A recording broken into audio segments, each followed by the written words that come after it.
Welcome, hackers, to another video about Dungeons and Dragons.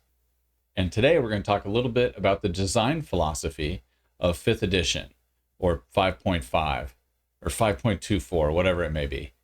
Whichever one you want to go with, it's really irrelevant to this conversation because they all seem to be very similar in how they're designed.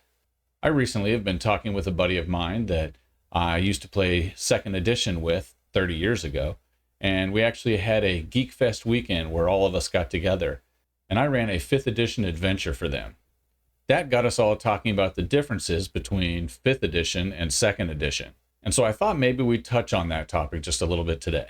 Now maybe it's just my table that feels different than it did back then, and maybe it has to do with where I am in life now versus where I was 30 years ago. But it feels like this edition is much more geared towards campaigns where you have the same player characters going week after week.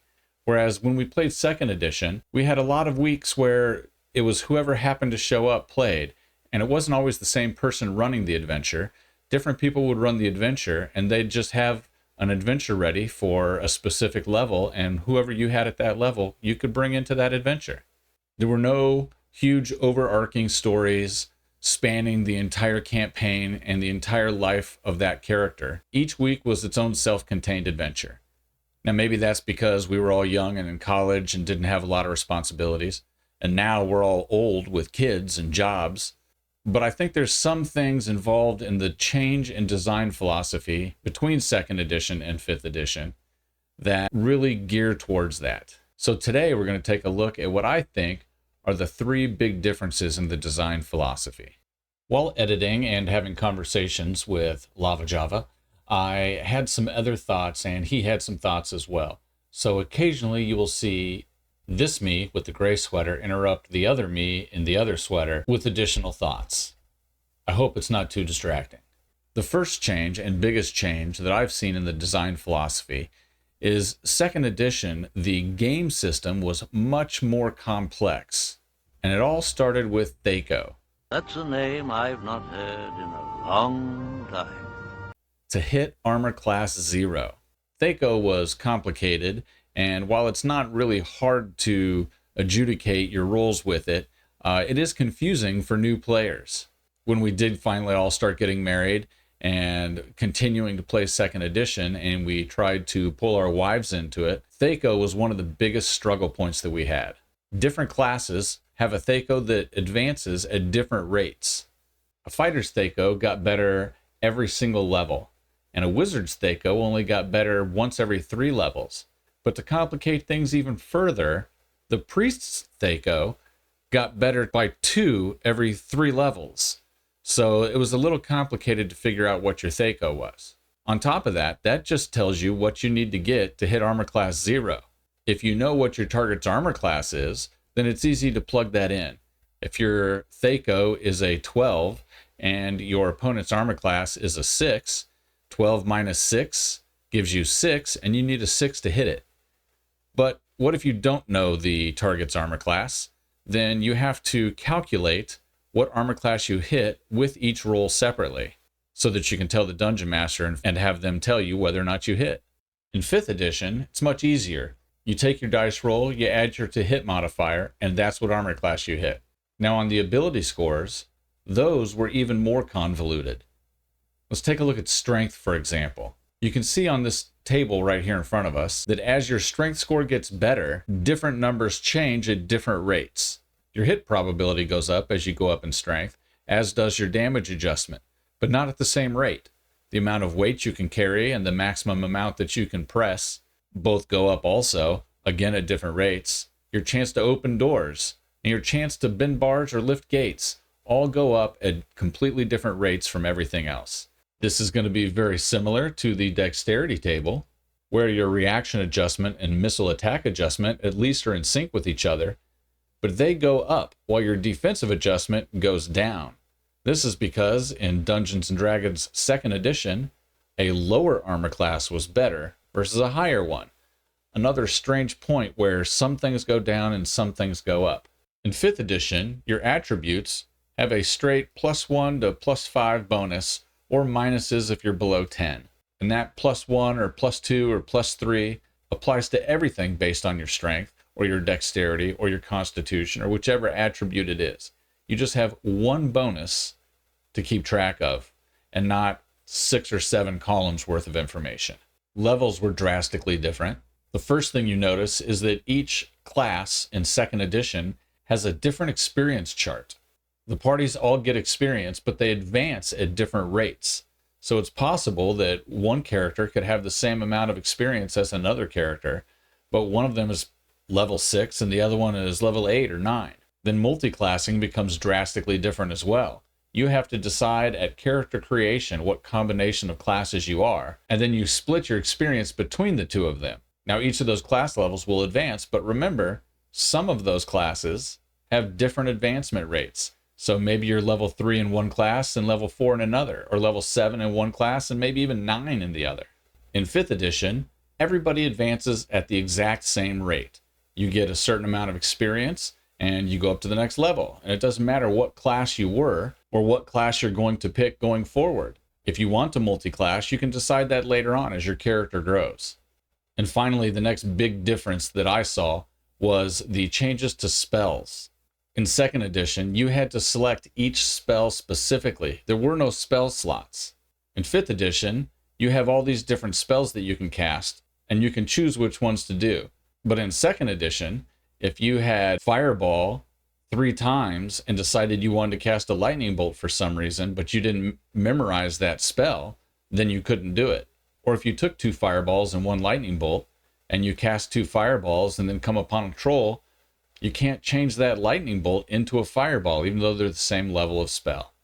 All of these things make 2nd edition much more complex as a gaming system, with a much higher learning curve for newer players. I think one of the big changes to 5th edition is that they made it much easier to learn how to play. I think this is what gave 2nd edition a lot of its stigma that it was a bunch of nerds playing Dungeons and Dragons. Because if you weren't super into math and statistics and things of that nature, then Dungeons and Dragons probably wasn't going to be the game for you. Now they've opened it up and made it easier so that people of all different kinds can enjoy the game without having to have a master's in statistics to be able to figure out the best way to play your character. The second big difference that I've noticed in design philosophy is that 5th edition is much more geared towards the character and not the equipment. In 2nd edition, a fighter gets weapon specialization at 1st level, and then at 9th level gains followers. That's really all the abilities they get. The only thing that makes them different from every other fighter in the group is what kind of equipment they have. It made magic items way more important to the character. In 5th edition, a fighter has 11 different abilities by level 10, and that doesn't even count their subclass and features that they get from that. An Eldritch Knight plays way different than a champion does, and it's not just about what equipment they have. Now, of course, both games have magic items, and good magic items can really make your character. But 5th edition is much more focused on building the character and less focused on the gear itself. And the third big difference between the design philosophies, in my eyes, is the challenge rating. Not the creature's challenge rating, but the level of challenge for the players within each individual adventure and battle. Now, obviously, this is very DM dependent. If your dungeon master is the kind that constantly throws very easy encounters at the party and specializes in small creatures and large groups of them, then it's going to obviously be way more survivable for the party. If your dungeon master likes to throw deadly encounter after deadly encounter against you, then that would be a whole different story. However, I think both of those two different kinds of dungeon masters would build encounters very similarly in the two different versions of Dungeons and Dragons. In 2nd edition, they would still be throwing easier encounters at you, and the other kind of dungeon master would still be throwing deadly encounters at you. Also in 5th edition, we have death saves. When you get to 0 hit points, you have a chance to stabilize and come back, and your party members have a chance to heal you before you finally pass away. In 2nd edition, we had death. Just death. You hit 0, you're done, you're dead, game over. Roll up a new character. Now, there are spells like Raise Dead and Resurrection that can bring back the dead characters in 2nd edition. However, they came with their own consequences. Some of those spells involved losing constitution points, thus permanently reducing your hit point total. Other spells caused the person casting it to age, meaning that your dying had a lasting effect on somebody within the game. Next, in 2nd edition, we had what we like to call save or suck spells. In 5th edition, when you make a saving throw for a spell, if you fail, the very next round you get to try that saving throw again. In 2nd edition, it didn't work that way. In 2nd edition, if you got hit by a hold person, you were held for 2 rounds for every level of the caster. So a 9th level caster would hold you for 18 rounds if you failed just the one saving throw. With the charmed person, you would make your saving throw, and if you failed, you would be charmed for days or sometimes even weeks, depending on what your intelligence is. Again, just one saving throw, and then you're stuck for the duration of the spell. Hit points were way lower in 2nd edition as well. A level 13 fighter with a 15 constitution in 2nd edition would only have 75 hit points versus 97 hit points for a fighter in 5th edition. That's only 21 hit points more, but that is still pretty substantial. A level 13 wizard is even worse. With a 12 con in 2nd edition, they would only have 28 hit points versus 58 hit points in 5th edition. That's twice as many hit points for a wizard in 5th edition as it is in 2nd edition. On top of having more hit points, the players also have a multitude of additional ways to heal, making the healing cleric almost unnecessary. Between short rest healing and the multitude of different ways that characters can heal based on their class and subclass, like Second Wind for the fighter, means that having a dedicated healer is no longer a necessity. The next major change that I remember from 2nd edition is item destruction.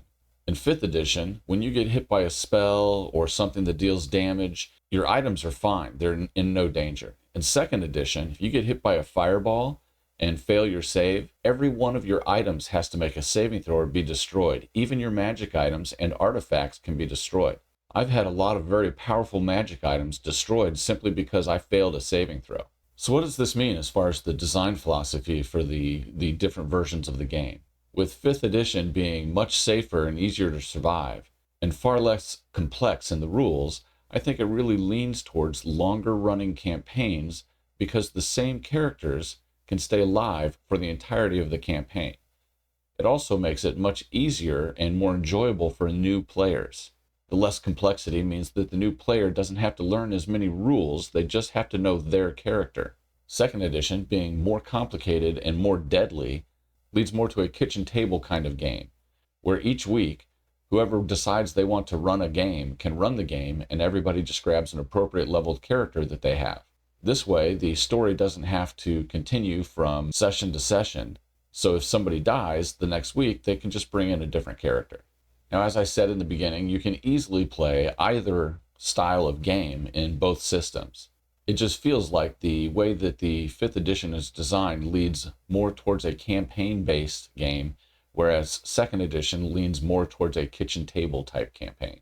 As me and Lava Java were talking in the comments as well as in person and in text messages, we were wondering how you could make the game more challenging and more deadly to veteran players that are more comfortable with the game and the mechanics and are higher level.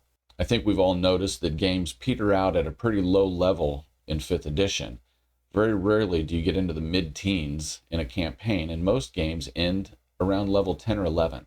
Our theory is, at a certain point, the game just becomes too easy and too safe for high-level characters, and it kind of takes away some of the challenge to the game and makes people bored with those characters. Also, constantly playing the same character every single session leads to a little bit of burnout with that character as well. So if you really want to challenge your veteran players, you're probably going to have to color outside the lines a little bit and do some things that aren't exactly with the rules and make some adjustments on things like hit points and armor class and DCs for saves. So do you think that all the balancing that they've put into 5th edition has made 5th edition more generic and simple? Do you long for the old days where actions had consequences? Let us know in the comments down below how you feel about it. And don't forget to say hello to Lava Java as well, as he's one of the guys that got me into the game in the first place. And no matter which version you prefer, just remember to always keep hacking the dungeon.